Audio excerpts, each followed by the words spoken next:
Welcome in, welcome in. It's Thursday, and you know what that means. We got an episode coming out. We will be also recording an episode of this AFC South show as well, so you guys can kick over to that whenever that posts, I believe, tomorrow. But as you can see, just me and Trevor this week. Eric's got some computer troubles right now. No special guests. Randy's off. Randy in the round. How you doing today, Trevor? I'm doing good, man. I'm doing good. We got roster cuts out. We got some interesting conversations surrounding the team right now. Picked up some interesting people. A couple things to talk about. I'm pretty excited, man. We're close to regular season week 1. Yeah, getting there. And I'm doing good myself. Just about to transition into the new role, make a little more money. Of course, this AFC South show, or not the AFC South show, Third and Teal. We'll have to figure out some different recording stuff once I get into that, but we will definitely be getting you guys episodes every week like we have been. No change to that. With that out of the way, though, like and subscribe if you made it this far. I hope you have. Hope we're not too boring in the first minute and 20 seconds for you to leave us, but it is what it is. So we got stuff to talk about. Got our roster cuts out. So official roster cuts the other day. I know we predicted some different ones. We said, Sean Bowman, we thought he'd be off the roster. Chris Braswell, that's one we thought we were going to keep around. Gary Brightwell, I thought he was going to be gone. Josh Cephas, just kind of going down the line here. He was one we wanted to keep, but we thought may get cut because of the situation. DJ Coleman, he got cut. We were kind of surprised. At least I was, because of the Travis Gibson trade. Elijah Cooks, thank God. Eric Hallett, kind of assumed that. Jalen Jackson, hoping for him. Stephen Jones, EJ Perry, Josh Proctor, Austin Trammell, Darrell Williams are all waived players. Waived/injured. Patrick Murtaugh still waiting on that official designation. We got not subject to waiver players: Adrian Amos, Josiah Degura, Terrell Edmonds, Trey Flowers, Gaziano, the enforcer Joe, and Blake Hance to interviews. Amani Oruwariye. Yeah, Wario. Wario. Amani Wario. He's already signed with another team. He's the first Tyler Shatley, CJ Beathard, Keelan Robinson, and Andrew Wingard. Keelan Robinson and Andrew Wingard are put on the designated to return injured reserve list. They don't count them as roster. And then, of course, we're, just real quick to go over it. We got Josiah Degura, Sean Bowman, EJ Perry, Chris Braswell, Trey Flowers, Josh Cephas, Elijah Cooks, Trammell, DJ Coleman, Joe Gaziano, Terrell Edmonds, Jalen Jackson, Stephen Jones, and Tanner Muse, all back. We also signed Matthew Jackson, who was on the Titans. He was a UDFA last year. He's a safety, actually. Oh, is he a safety? I read he was a corner. My bad. So you'll read a lot of things about him because he's also a linebacker. I don't know.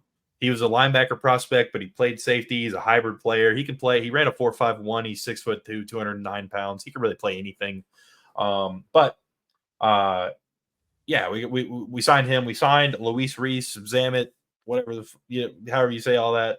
Louis Reese Zamet. Yeah, Louis Reese Zamet, whatever. He's not even French, but I don't care.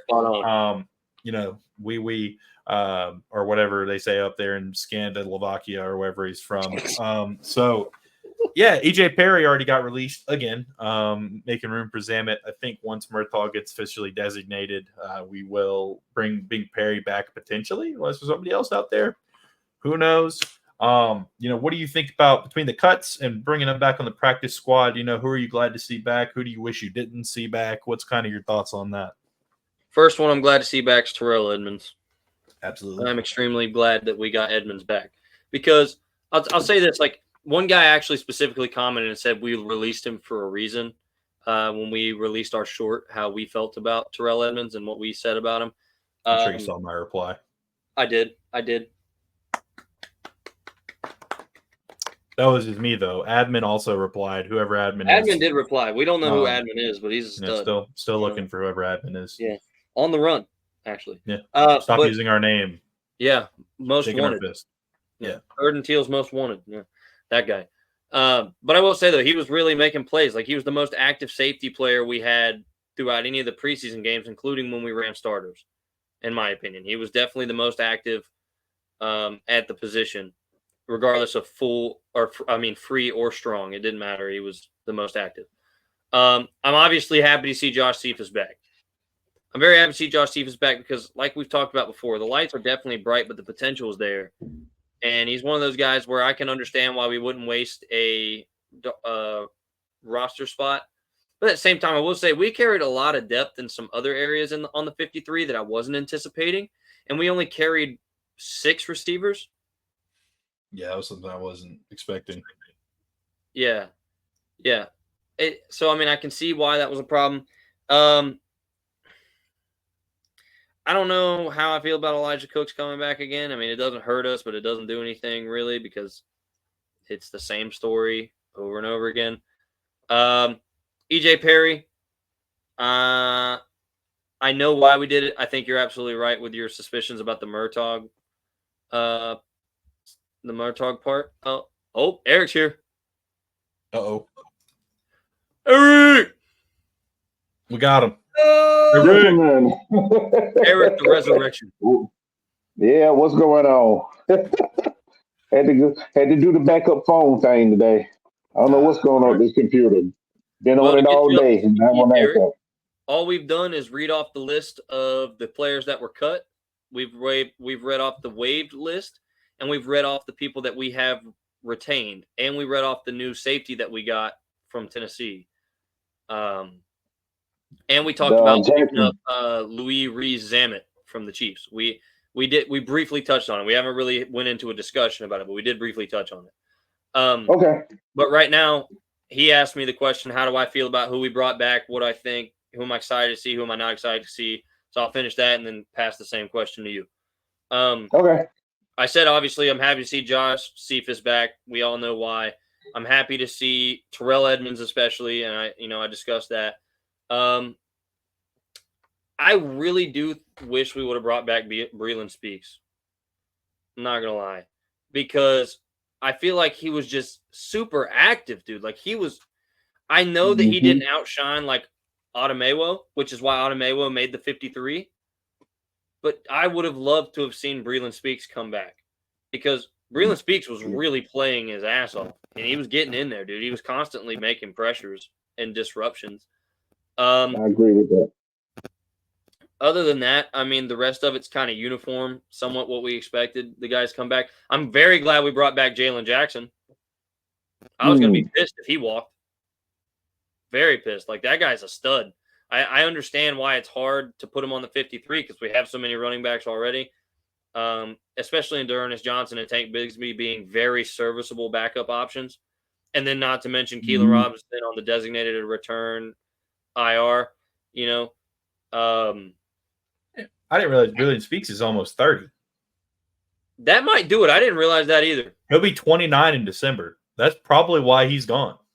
Yep, that makes sense. I really didn't realize that because you think he goes from UFL Defensive Player of the Year to destroying shit for us in the preseason. He was a second-round pick in 2018 for the Kansas City Chiefs. He was born December 18th, 1995. Yeah, he'll be 29 in a couple months. No, I get it now. Okay, that makes sense. Yeah. I retract my statement. Infusion of youth. Still could have kept him. Still could have kept him. Could have got. He would have been serviceable. But I can see, I'll say, I retract the statement of, I don't understand why he's not here. You know what I mean? Okay. I would have liked to have seen him, but I definitely get it now. I can understand that a lot more. Another thing I'll say, as far as, the quarterback situation, I want to touch on a couple things that I saw. I thought it was quite funny that Doug Peterson said Mac Jones is occasionally going to revert to his Patriot ways. Oh, that was hilarious, man. That was funny. So shout out to Dougie P for that. Shout out Dougie P.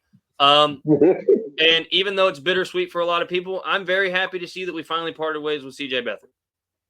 We gave him an injury settlement and let him go. I think that's the best thing for the team, and I think at this point it's probably the best thing for CJ. He's gone stagnant here. He's not producing in the offense. There's nothing more for you here. But shout out to you for everything you have done. We're appreciative of what you have done for us, but your time's up. Moving on, though, one guy I do want to talk about, Tyler Shatley. That was kind of a bigger one. I wasn't expecting it. Yeah. 11 years. 11 years, dude. And Man, listen, I'm going to say this. only I've never team. been a fan of our entire O-line as a whole, but I've never hated Tyler Shatley. I mean, there was a time where like he was behind really Linder. good.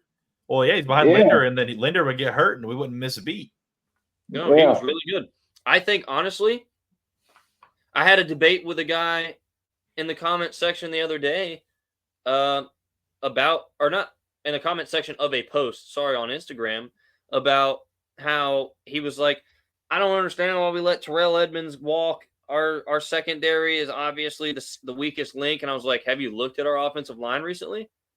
Because we didn't change anything about the offensive line except for drafting Devon Foster, which he's done okay, but like definitely has not lived up to everything we needed at the positions. Right. Like, have you not seen our line? It's pretty bad. I mean, we also got Mitch Morse, so I don't want to discredit that. We got Mitch Morse. So that's a big improvement because we went from one of the worst centers to a really good one. But at the same time, like Trevor's usually getting folded from his sides. Mm-hmm. I mean, even though Luke Fortner's very terrible, like fucking horrible, our guard positions were terrible. And so were our tackles. I mean, we just were not doing good. And then the guy said, "Oh, well, we got an elite guy in Scherf." I said, "You're fucking smoking crack." I said, Scherf might have been elite like 12 years ago, dude. Not literally 12, but like Scherf gets cooked. Yeah. Like maybe when we first got him, dude. when we first got him, he was serviceable. When we first got him, he was serviceable. But since then, he went downhill.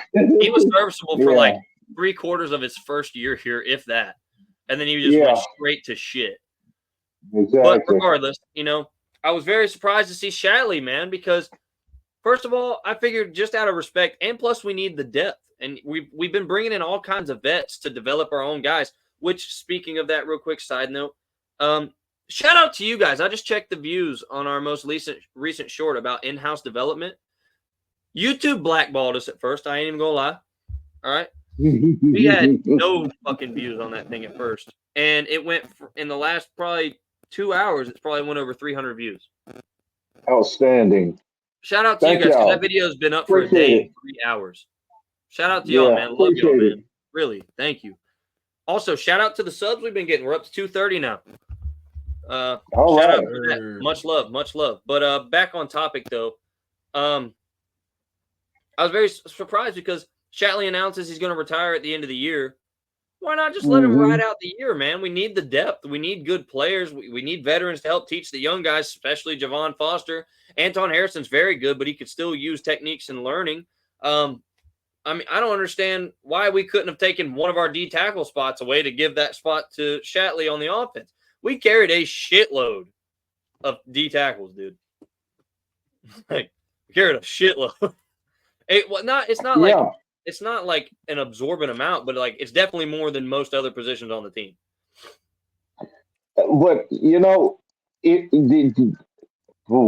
the press conferences with defense coordinator and with Doug and what's the general GM? Can't think of his name now. Baalkes. But anyway, Baalkes, yeah. If you ever notice especially when it comes to Doug Peterson's team, and in the history of Baalkes drafting, all the players they have drafted or wanted have always been multifunctional as far as football and positions. So a lot of times you look at our defensive front, you be like, what they doing? But each player can play multiple positions in that defense. And that is what's going to make this defense so dang gone difficult to stop. It really is. I didn't mean to take your thunder. Go ahead. No, you're good. No, you're absolutely right. You're right. I think you're absolutely right. I think the only thing I'll say, though, is like what you just said is what gives me an even bigger, like, scratch my head a little bit about how many D tackles we really did carry. Like, if I'm not mistaken, we carried over 6, wasn't it? Carried Mason Smith, Robinson Harris, Otomewo, Ledbetter, Lacey, Jefferson, and Devon Hamilton. Yeah, we carried 7 tackles. But we only carried 4 DNs, including Eric Armstead. No, I was just about to say though that also plays off of what Eric just said, where you can move them all around. Right. I find it hard to believe there was not one spot for Tyler Shatley. I really you do. know what? I agree. Like, I think Jeremiah with you. Ledbetter should have taken his shit, packed it up, and got the fuck out, and gave that roster spot to Tyler Shatley for an extra offensive lineman. Because our offensive line is where we suffer most of our fucking injuries anyway. Yeah. But remember that clip I sent you, and I know you're working on it, about the formation. I think this year the team to help the offensive line, they're going to come up with some different type of formations, like using fullbacks in the back, or multiple whatever. Give me They're that going to help the Mason Smith offensive line. fullback. Give me that Mason Smith fullback, baby. Yeah, but they're going to help. That's why they use Ingram. Fuck it, give me Javon. And no. Listen now, and I said this before. That is brilliant. That's brilliant. Because I'm still working on some of those shorts because we've been in between. Right. Shout out to Eric, because Eric has a really good breakdown coming for you guys. Just so you know, it's just like, it's a highlight is more what it is. He has a really good highlight of the formation and the use of it. We're just trying to make it where we keep consistent with our schedule. But I'll tell you what, though, I think you're right about the fullback usage. But that also makes me a little more worried, though. You got another big fucking guy banging in the back of the lineman. No, see, that's what I'm saying. If you use your tight ends, especially Ingram and Strange, see what I'm saying? That also gives Trevor another target coming out the backfield on a hot read. The defensive linebackers, or somebody got to pick them up coming through. You know what I'm saying? Because if you just gonna let someone like Ingram go through and catch the ball down the seam, I mean, really. That's why I say it's brilliant, because it forces the defense to honor that fullback. A lot of times you have a fullback back in the day, and that's all he did was block, and you knew that's what it was going to be, a run. But with tight ends back there, you can't do that, especially if you got a receiving tight end back there. Yeah, Ingram. I said this the other day. Ingram needs to learn how to block a little bit more, but that's teachable. But if it works right, he can help the offensive line, keep pressure off of Trevor, and give Trevor another hot read just in case something don't go right. Right. That's why I say it's brilliant. Do you think that could open us up to be predictable, though? Not necessarily. Do you think they're going to stray away from, like, if Strange or Farrell's in the backfield, it's a run, and if Ingram's back there, it's a pass? Well, both of them have shown the ability to catch the ball, Isaiah. So I know that. I'm just saying. Yeah.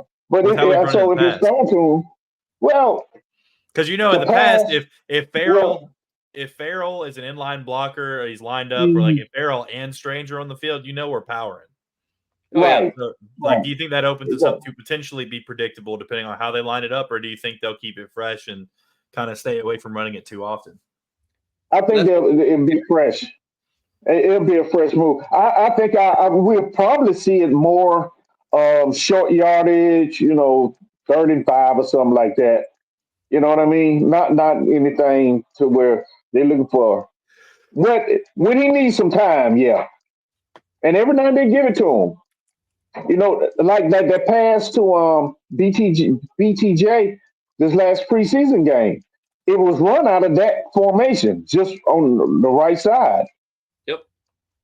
And if you look at it slowly, when Ingram stepped toward the line, the linebackers took a step forward, and that allowed BTJ to get around them, and run across the middle. Yeah, that's the first thing. And on one of the runs, it was the same formation, just on a different side, and ETN went around the left side. I just think if you're going to run that power set and not become predictable, you have to be able to play action really well. Right. And I worry that our offensive line is not strong enough to play action really well. That's what I'm scared about.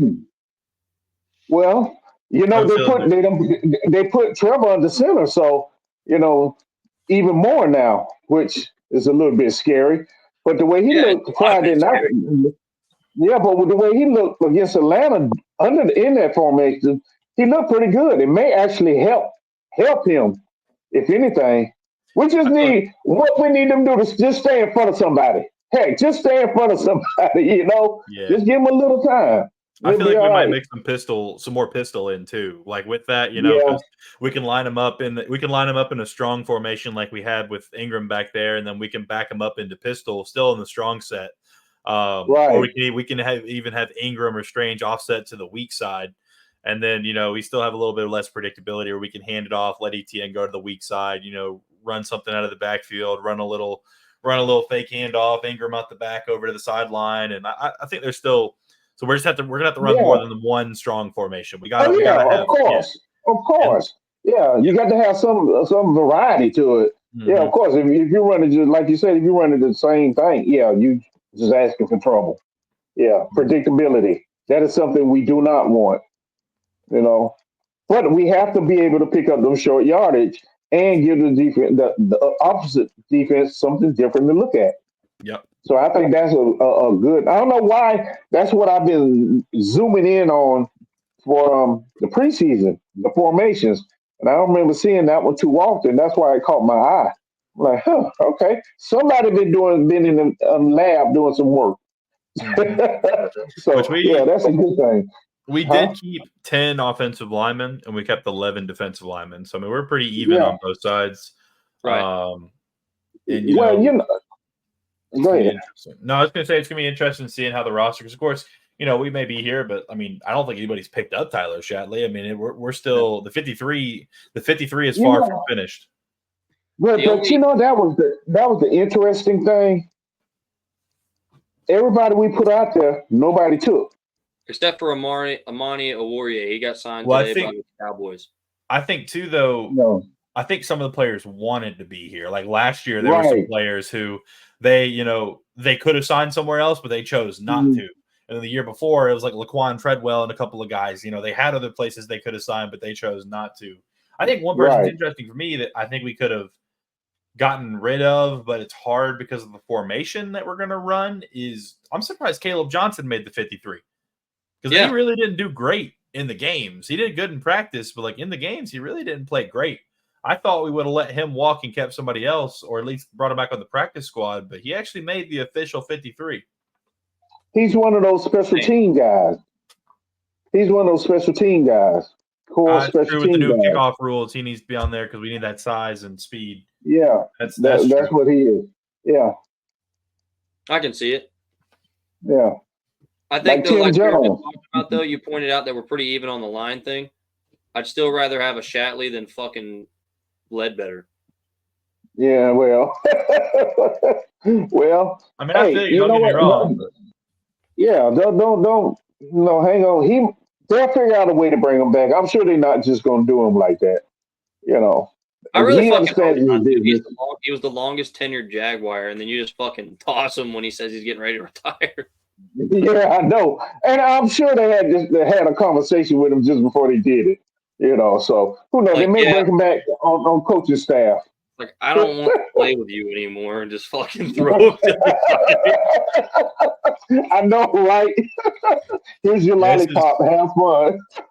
right here is why Tim Jones made the roster. 10. He was second to only Cam Little in special team snaps with 10. He was tied Mm, with Jarian and Yasir Abdullah for 10. Prince played 9. Caleb Johnson played 9. Tank Bigsby, Brenton Strange, Chad Muma, Ventrell Miller, they all had 8. Yeah, I mean, one thing I think too that I no. got wrong, and I'll say it and I'll admit it, and I think that I don't think this team's given up on Antonio Johnson being the starting strong safety. And the reason I say that is because he played the same amount of reps as all the starters. And Savage took 19 or 20 reps in the slot. So Mm, I think that I was a little bit wrong in terms of where I thought he was going to land in terms of like him being on the back burner and Savage playing more safety. Now he had a bad tackling grade because he missed. He had 2 opportunities and he missed 1, so he had a 26.6 tackling grade. Only like a 55.6 coverage. You really didn't play great in coverage. They I didn't still think cover he what has. the fuck. I think he still needs. I think he still has a lot to learn. But also too, it could be that they saw Savage in the slot role, or it could be also that PFF just sucks dick at saying where people are playing, and Savage could have been in the box or just down towards the line on like a, on like a curl flat or something, and then they were like, oh, he's a slot corner. Like, it could be that too. But Johnson did play 27 snaps along with Campbell, Cisco, Muma, Lloyd, Darby, Trayvon. They all played 27, so it looks like he played the same amount of snaps as the starters. Monteric Brown, Trevor's favorite corner, was the highest rated player on the team for this defensive start. He had 10 snaps, 8 in run defense, 2 in coverage. He had 1 target where he broke it up, and he had 1 target that was broken up, and he had 39.6 rating against him. What a stud. Caleb Johnson.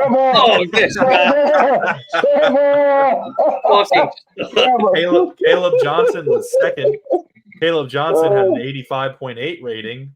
14 snaps, 11 in run defense, 3 in coverage. He had 1 stop, 2 tackles. I think he had a special teams tackle as well. Trayvon and Josh rated almost identical, 85.6 and 84.1. Tyson Campbell, stud, 79.9, 20 snaps in coverage, 6 targets, 1 stop, only 2 receptions, and a PBU. That six targets, only 2 catches for how many yards? 18 yards.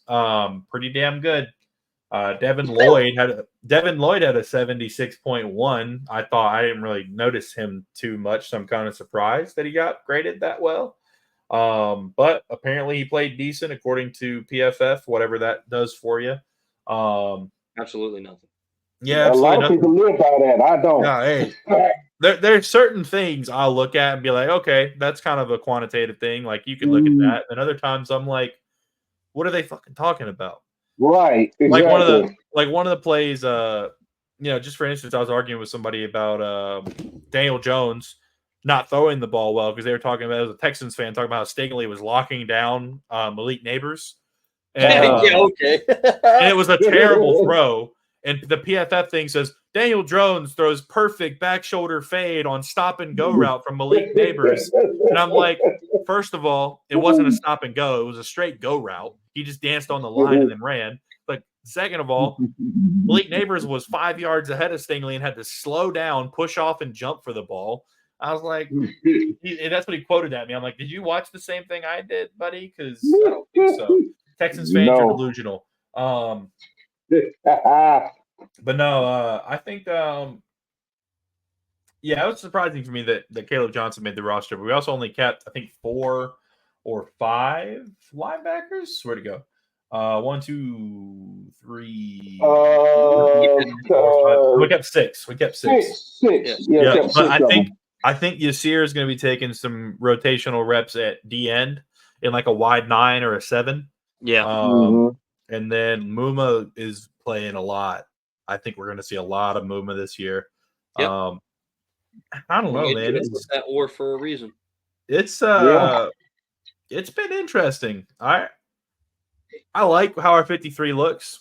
I think our practice squad. Oh, go ahead. No, I was about to say the same thing. If you go and look at the roster right now, you like, damn, this is a damn good team. And the only glaring weakness that you will find or think about is that offensive line.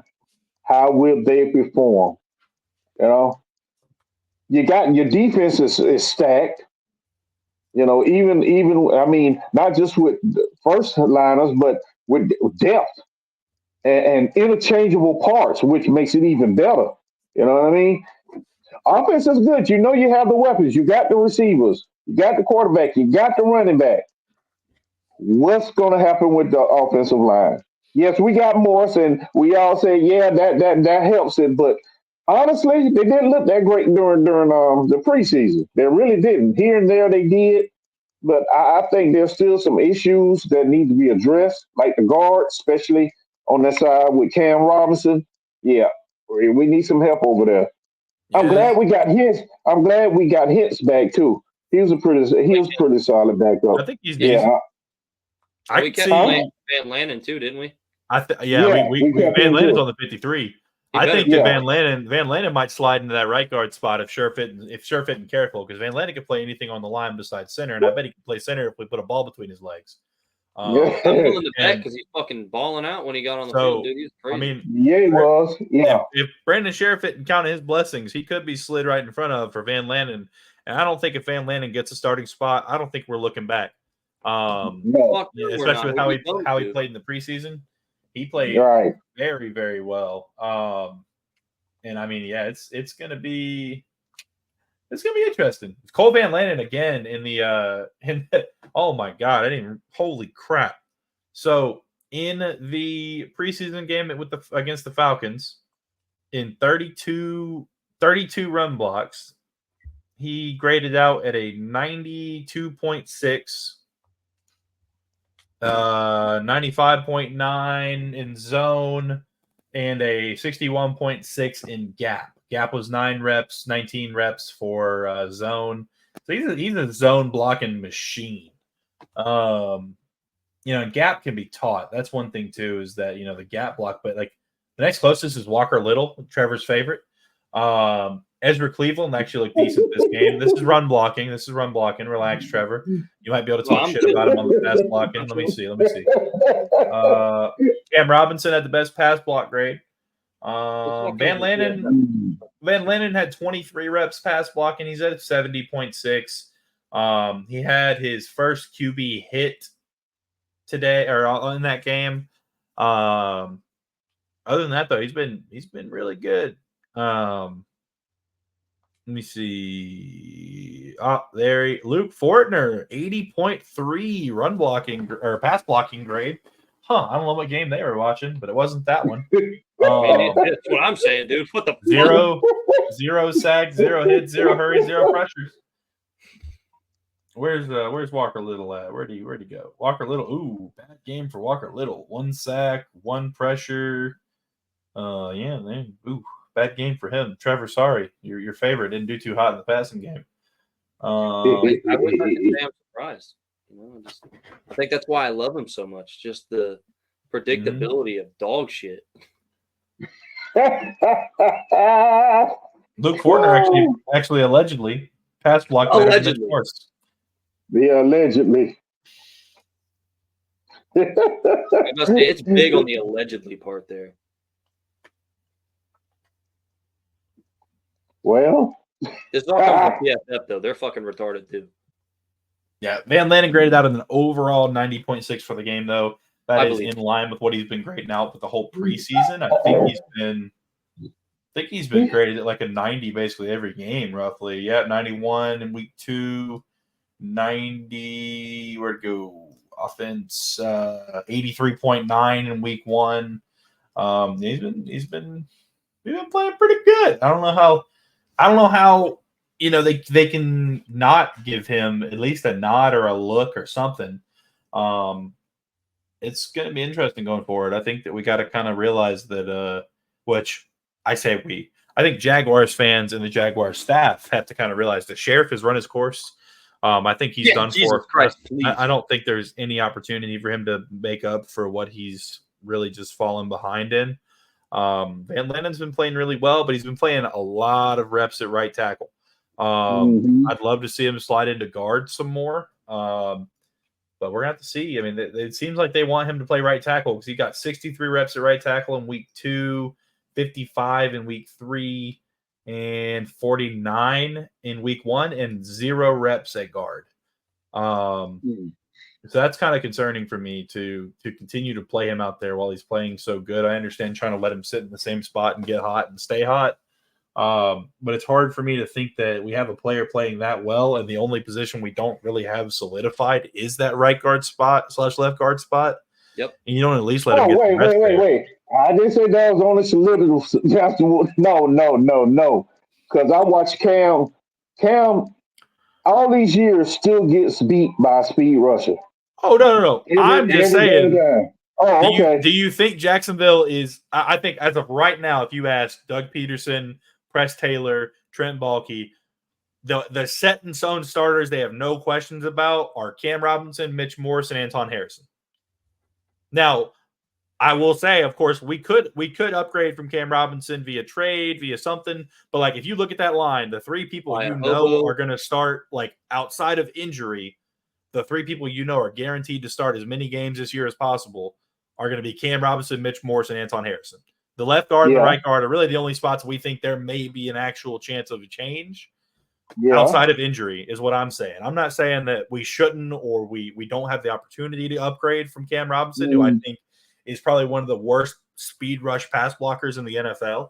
And it gets Trevor hurt because he just goes, oh, you run a 4.75 or faster, go right ahead, sir.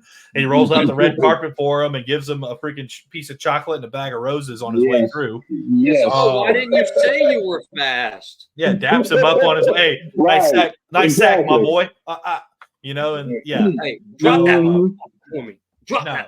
That's what I'm saying is I think we know that from a team perspective, Cam Robinson, Mitch Morse, and Anton Harrison are set in stone. There's nobody changing that. But I think there is opportunity for Hodges or Van Lanen to push Cleveland, and which Hodges didn't play well during the preseason. But I'm just saying there's an opportunity for some guys to push those guard spots. I don't think there's any opportunity for anybody to push the tackle spots, because if there was, they would have move Van Lanen to left tackle and started letting him take reps there to push Cam out. Yeah. The problem is they don't want to push Cam stupid. I know they don't. I know they don't. We need to, but they don't like want we to. could literally upgrade from Cam with a fucking hobo. Yeah, we need to get hell no. We need to get at least a 6 for that big ass. Yeah, at least a 6. I think he'll get his sixth sack of the season by week 3. No, let's hope not. Let's hope not. Oh God, I hope not. No, week 2. Yeah. Oh Lord. No. Speaking of that, hey, here's a question, fellas. Name one thing that could derail our season. Cam Robinson. What we just talked about, Cam Robinson. Brandon Sheriff. Rob Sheriff. Cam Sheriff. Basically. Yeah. The offensive line, huh? Okay. Yeah. All right. Brandam Sheriff Robinson, you know? Brandam. Yeah, no, if anything's going to derail the season, 100% is going to be that offensive line. You know, Trevor will get hurt. And the worst thing is that's going to bleed into other positions looking like they're not doing great. And so it's just, you know, one of those things. Because, like, sometimes the defense is like, the defense really, like last year, I will say, defense towards the end of the season, trash. Do I think the defense could have played better if they actually had more time and we had more sustained drives? Potentially. I think they could have at least had more time to rest, and then they could have played better. But unfortunately, we didn't have that opportunity. I think the defense looked worse last year, but also it with how much they played, it really showed the weaknesses of Mike Well in that defense, in the defensive scheme he had, which was really just like, hey, boys, go out there and play some football. Have fun. You know, you're on the field. You're in pads. You look great. Go for it. Look the part, play the part, be there. Yeah. You know, I think that unfortunately the offensive line is going to be it. And if we have if we have short drives again like previous years, and that's really been our problem for a couple of years now, it's just we have no possession time on offense ever.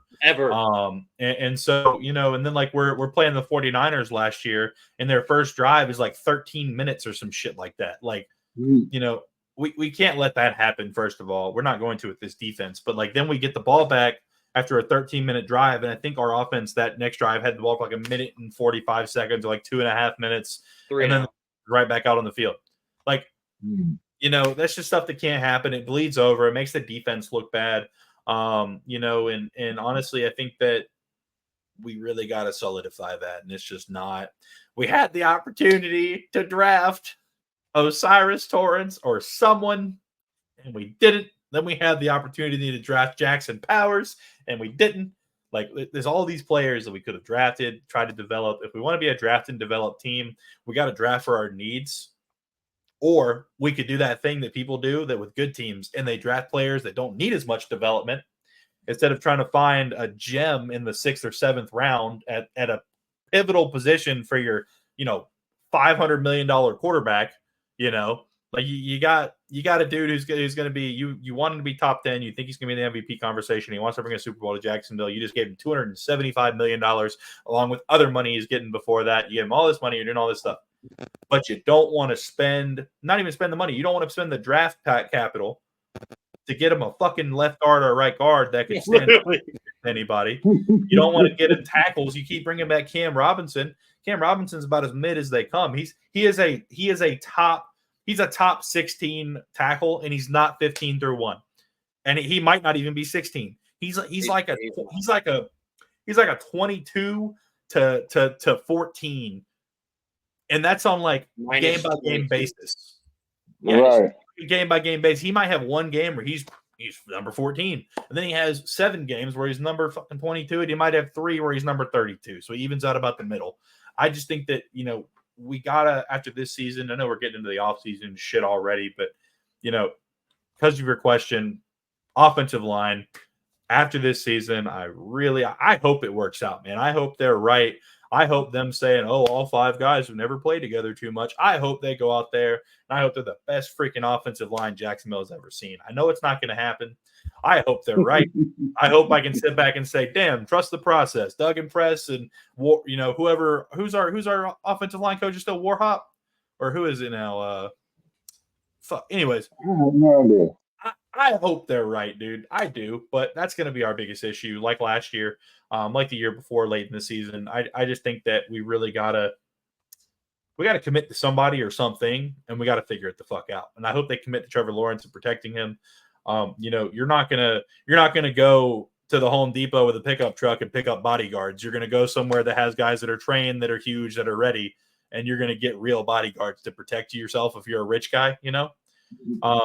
Jacksonville's treating Trevor Lawrence like he's a freaking Publix bagger, and just anybody can go out there and protect him. Like we got cameras in the building. No, we need big.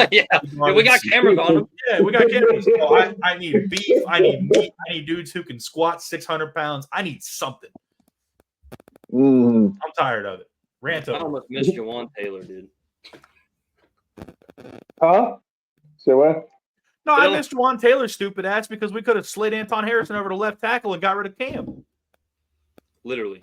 Because at least Juwan Taylor may jump off sides 16 times a game, but god damn it, can he hold and make it believable for the ref that he wasn't? Absolutely.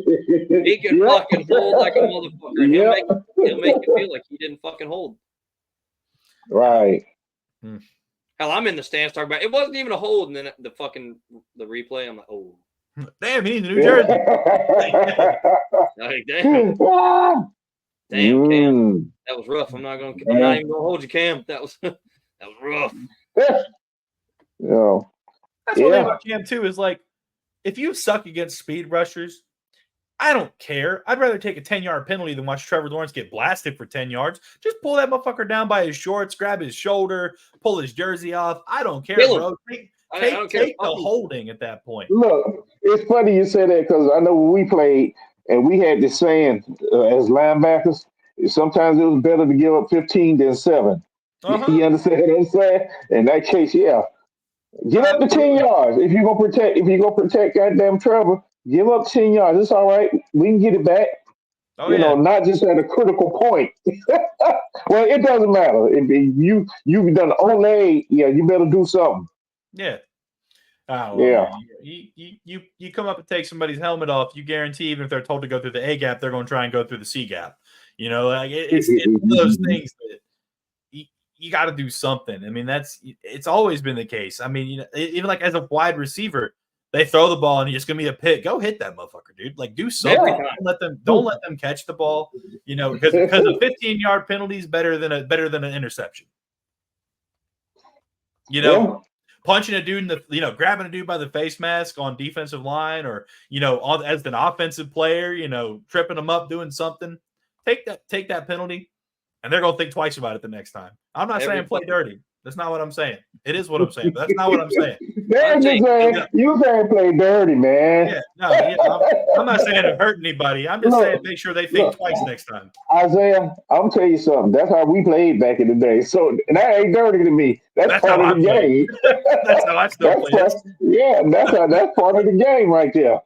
Oh, there were plays that when I was playing middle linebacker, especially, there was a couple plays I completely forewent whoever had the ball and just went back there, nailed the running back. Dude, in 7-on-7, I laid a dude out because he pushed me and I tripped and I got pissed off, laid him out towards ACL out for the season. Wasn't on purpose. I wasn't trying to hurt him.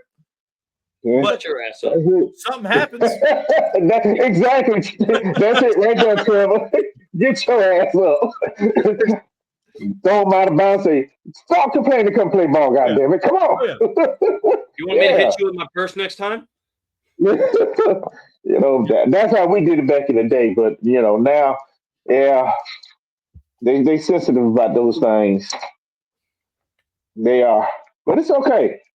All right. So, what is the strength? Would you say wide receiver or let's see, cornerback? I mean, defensive backs. Which one is the strongest defensive back? No, defensive line for me. That's our defensive line. Okay.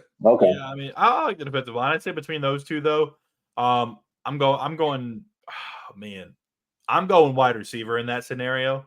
Between defensive backs and wide receiver, only because the strong safety spot is still, I don't know. I don't trust Antonio Johnson more than I trust Gabe Davis, Christian Kirk, all these other guys, Definitely really trust BTJ now. So I got to see what the snap counts, what the lineup, all that kind of stuff. All right, this one for Trevor. See, y'all, I can't prepare today, dang it. I am Mr. Talk.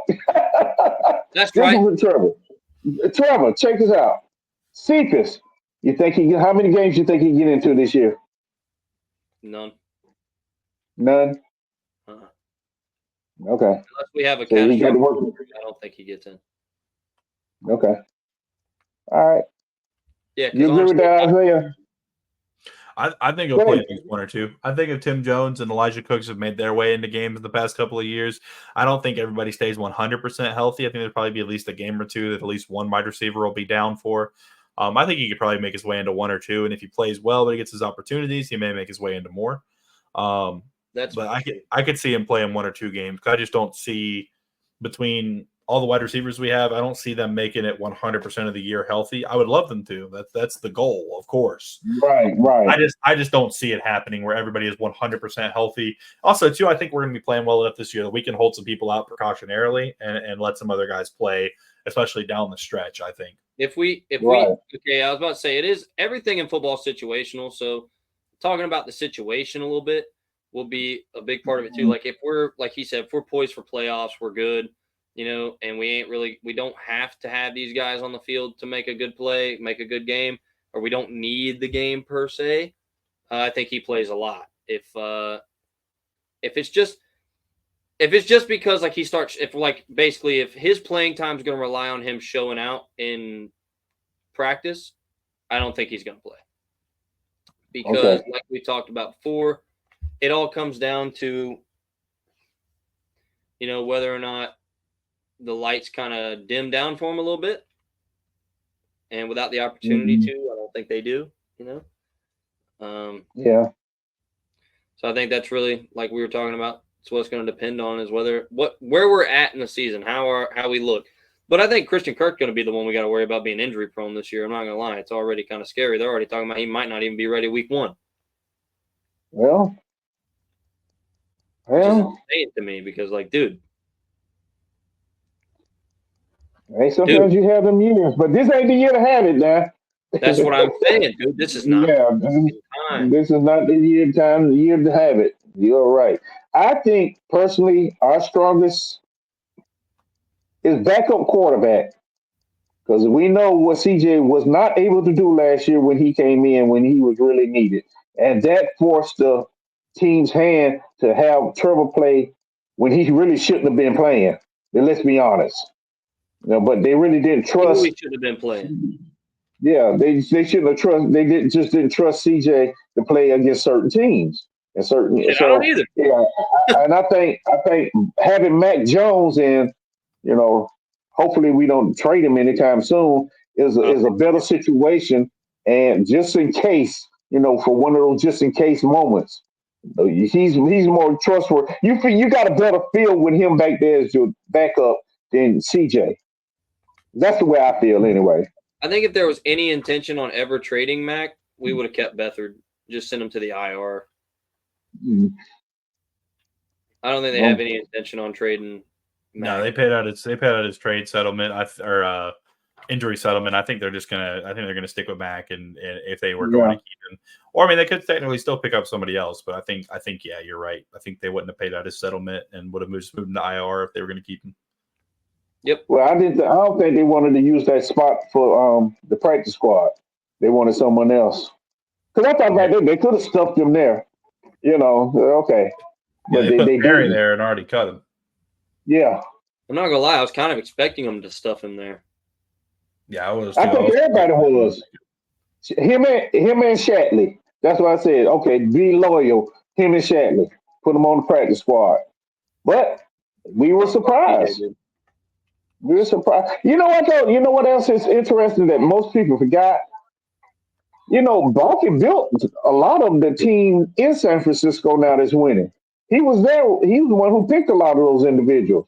So, yeah, we give him hell here, but sometimes maybe we just need to trust the process. We may not agree, of course, because we're looking at it a little bit differently. And you got to admit, this year, the man has done his damn thing. You got to admit. No, and we if you said really that look last at it, episode. He absolutely, this year has been a Baalkes masterclass, nothing less. But think about the players he has drafted and the ones that's still on the team actually contributing. Yeah.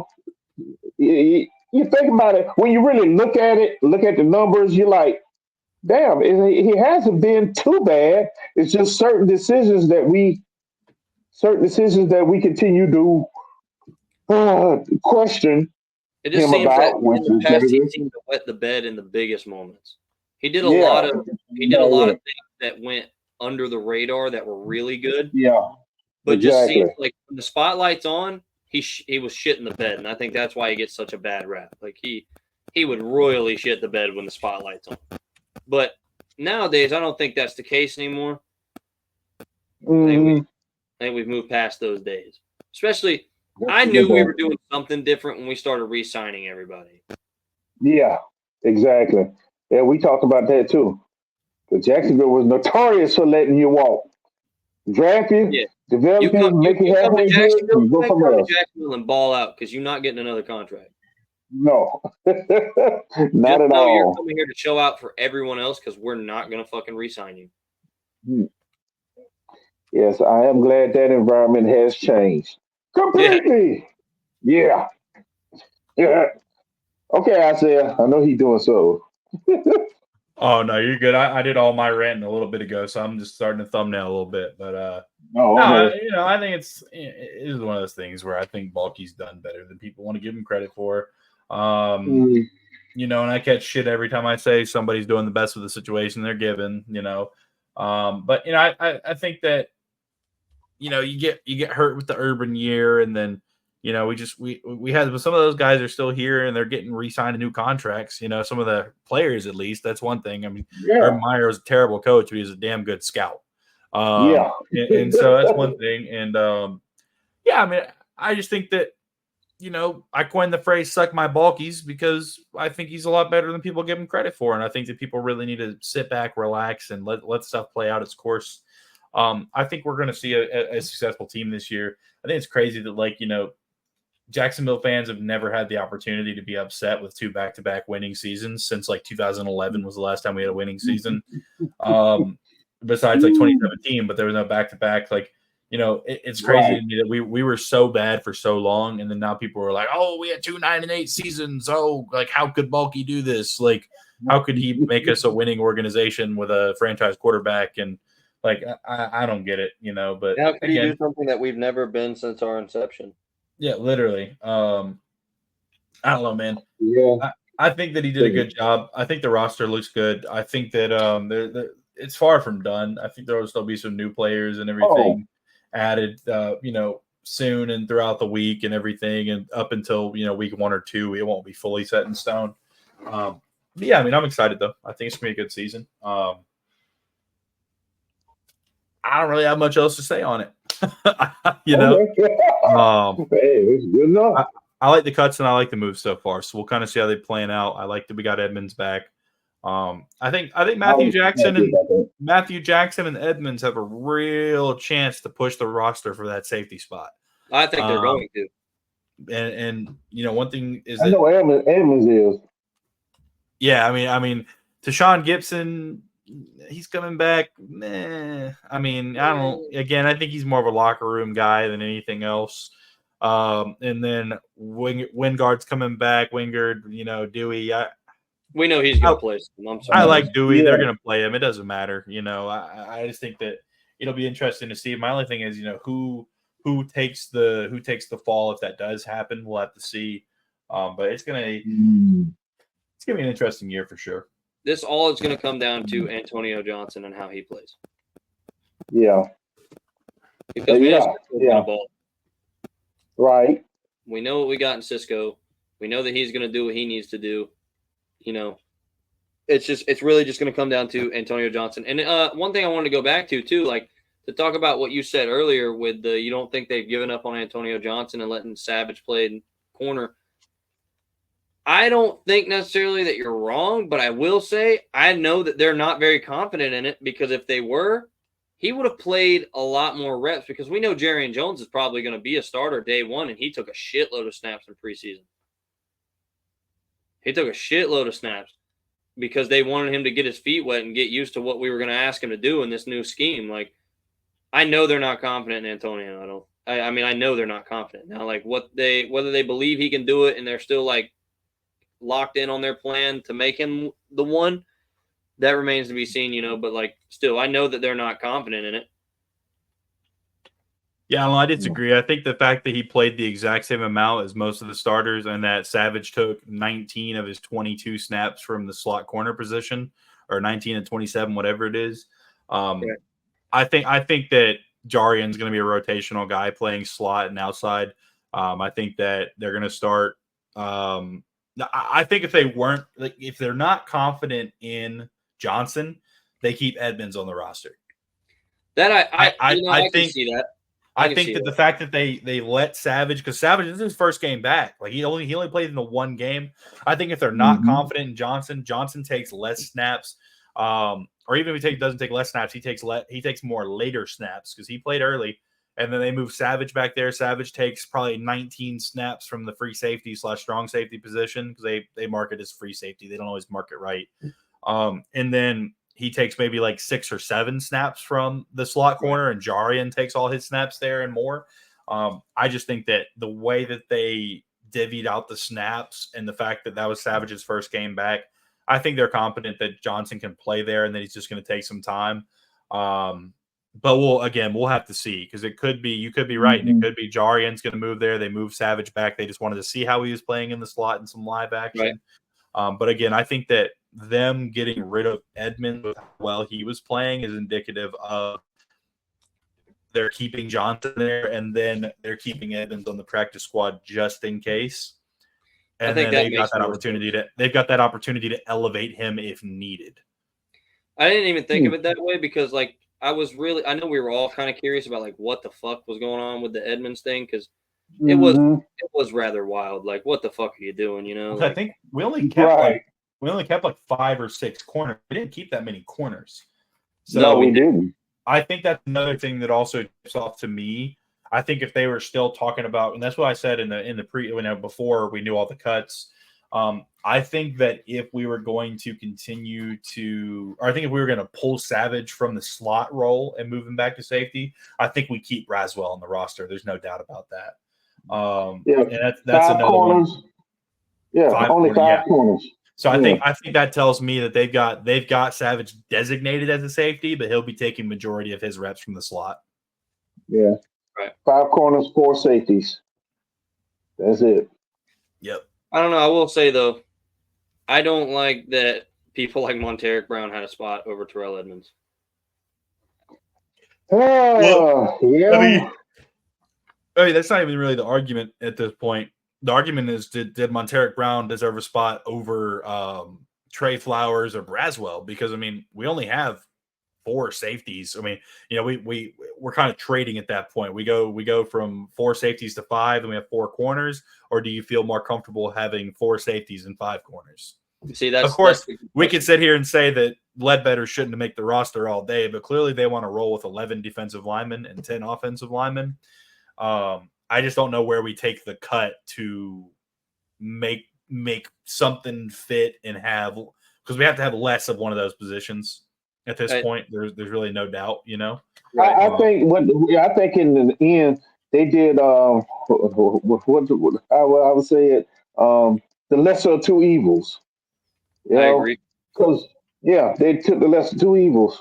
They're like, okay, these 2 positions are our strongest position. Where can we make the cuts that won't hurt our team in the long run or the short term for right now? And if you really look at it, it was the cornerbacks because we had a whole bunch of them. And they all most of the majority of them was playing lights out during the preseason. So that was a tough decision. But I think they say we're sacrificing on the back end to make sure our front end is as good as we need it to be. Right. With the bodies. Yeah. I mean, it's like you said, you kind of took away the only answer I really would give about whether, you keep a Terrell Edmonds and stuff like that is obviously I don't think that Ledbetter should have a spot here. So no, I agree. If you take that away, it's real hard to it does become hard to talk about then. It's, who does deserve the spot. And it's like we said too, you've got, obviously they want to run heavy in those positions, understandable. But I think if you drop Ledbetter, because he's not even a serviceable, usable person at that position anyway, you drop Ledbetter and he's fucking what? That makes 10 and 10? That makes 10 and 10 on the line. Yeah. So I don't think that hurts anything. I don't understand. I don't understand, but I don't have to, I guess. You know what I mean? Like, it's not like we have to understand everything they're doing. It definitely doesn't seem logical to keep a Ledbetter over an Edmonds or something like that. There's a couple people I feel like would have been more serviceable in the other positions that they were in than Jeremiah Ledbetter. Yeah. Well, we'll see. Hot dog shit. Because they did bring back what's his name, Graziano. That's what I'm calling him anyway. Yeah, he's back on the practice squad. I'm like, okay, all right. See, I think he can get a better spot. Well, Graziano, the enforcer, baby. Mm-hmm. But it was just, as we said, it was a good decision to have because we just had so much talent on the team now. The decisions are hard. And it's crazy. It's like really you making. Oh, sorry. Yeah, exactly. Yeah, it was really cool. It was really cool. It was first for us. Exactly. I mean, I'll say too, one thing that I think one thing that is kind of going unnoticed, I'll say. I mean, Monteric Brown had a better preseason than Christian Braswell. And some of those other guys like Trey Flowers, when you really look at it and you look at the numbers. And I think that one thing that's kind of cloudy about Braswell is I think he got so much hype from that one play that should have been a strip touchdown. But he got thrown on 7. He had 7 targets against him and 6 of them were caught. He allowed 100 point something rating. Monteric Brown only allowed a 52 point something. Okay. He had six targets, only 2 receptions allowed. 5 targets, 2 receptions. Okay, so for how many yards though? Let's see. Hold on one second. He had 2 receptions, average of 10.5 yards per reception, so 21 yards total. Braswell had 6 receptions for 10.2 yards total, so 60.62, 61.2 yards, something like that. Well, this is where I worry about stuff like that. And he had 2 missed tackles. He had a great preseason. I'm not trying to knock that. He did. He had a great showing in preseason. But this is where I worry is Christian Braswell. I have not seen Christian Braswell against real competition, whereas I have seen fucking Monteric Brown against real competition. He gets fucking torched. All right, like it's not even close. He gets fucking torched. Okay, but hold on. Let's think about this. Real quick. Okay. Who did we have between Monteric Brown and Tyson Campbell and Williams last year? D-Will. Or between Williams? Sorry. But like between Tyson, we had Tyson Campbell and D-Will. They were our starters. Who else did we have besides Monteric Brown? Greg Jr. He was hurt. Greg was only active for like 1 game last year. No, it was Monteric Brown. Monteric Brown played. That's what but who do we have now? Like literally a ton of people. We have Jarian Jones, a second or third round pick. We have DeAndre Prince, a 5th or 6th round pick, who's played well. Mm-hmm. Like Jarian is now our 5th corner, technically 6th if you include Savage. So the thing is, we replaced Tyson Campbell with Monteric Brown. We didn't replace Darius Williams. We replaced Tyson Campbell. I see where you're coming from. He's playing against ones and he's going to get torched. I get that. Yeah. But again, I also remember too, like even when he's in his traditional role. All I'm saying is he had 0 missed tackles. I get it. He went out. He went off in preseason. But could it be because of the scheme he was getting torched, the defense he was running with that did not suit his style? That could be it too. I'm not saying necessarily that Monteric couldn't have a resurgence in that what he's doing right now is only because it's preseason. That's not what I'm saying. I'm just saying that I saw Christian Braswell make plays. I saw Monteric Brown make plays, but I don't know how many snaps Monteric took versus how many snaps Christian took. Can you tell me how many he took? Let's see. You got that, Isaiah? Yeah. I can find it too. Okay. But I feel like he took less than Braswell. Let's see. So across the 3 games, Monteric Brown took a total of 49. He took a lot more than I thought. Give him that. Across the 3 games, Braswell took 40. So he actually took more snaps. And was targeted one or 2 less times, but he was out there more. Okay. Well, then hey, like I said, props to him. He played very well. I'm not trying to discredit that. He played very well.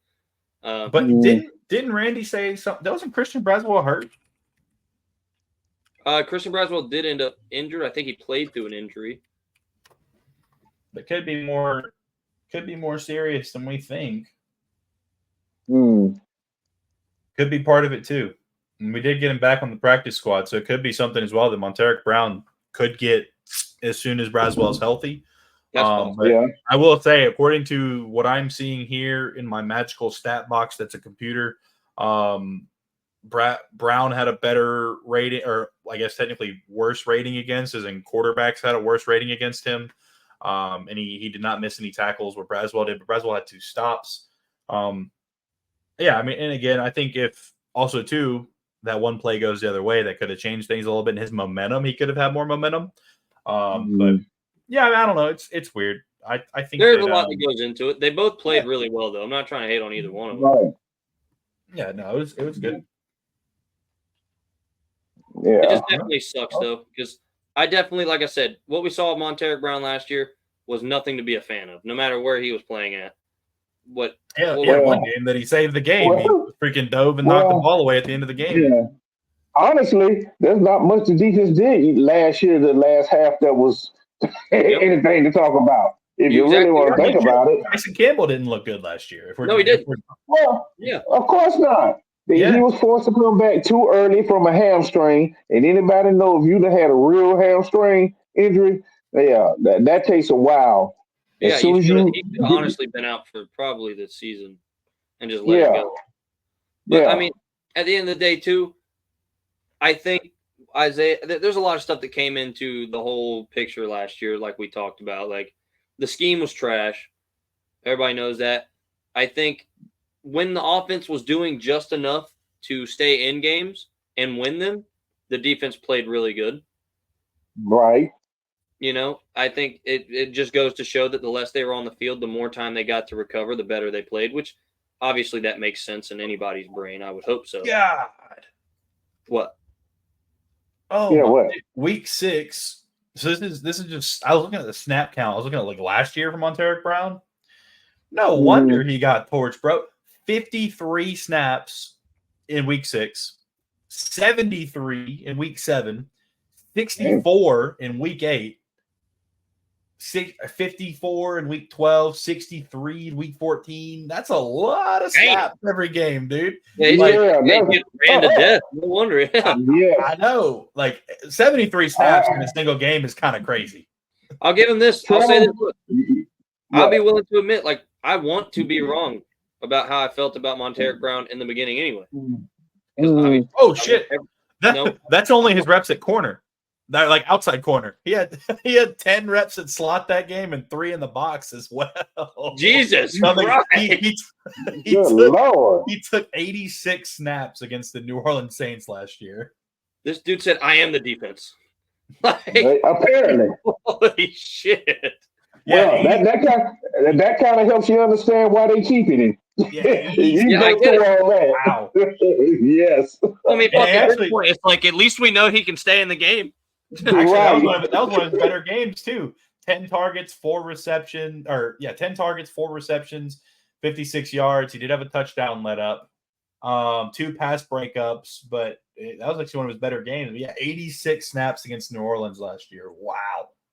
I'm very happy to hear that it's not as bad as it looked, but I think the reason I felt that way is because, like, when you saw the bad from him, God, was it bad? Like, oh yeah, no, I mean, I'm not going to say that he was great. I think that there's got to be something, because I think on the defense it's a little more intentional from Ryan Nielsen. I think he's a little more intentional from Ryan Nielsen and that staff than it has been previously. Right. I think that the scheme's going to help, and we got to remember too. I mean, Monteric Brown was an All-American, led the SEC in interceptions. Like, he's actually a really strong corner. He just, again, he should have been like a 4th or 5th corner and had a year to develop, but he got slung in there and had to play. Round reps, yeah. He's a 7th rounder, pick 223. But yeah, I mean. Okay, so he's still coming into his potential. Oh yeah, he's 20. He just turned 25 5 days ago. So he's not that old either. But he might not get a second contract, but he's at least playing for us and getting some reps. But damn, I had no clue he paid 86 reps last year in one game. No, that's insanity. Yeah. But that shows the efficiency of the damn offense too. Yeah, trash. Yes, exactly. We barely won that game, and we only won off like a 56-yard Christian Kirk touchdown where he made some magic happen. Literally. Yeah. So it's crazy. That's crazy. That's crazy talk. Yeah. Well, I think that's a good place to end it for now. Damn, almost a minute and 15. Good Lord. Sorry, my camera covers it up a little bit. But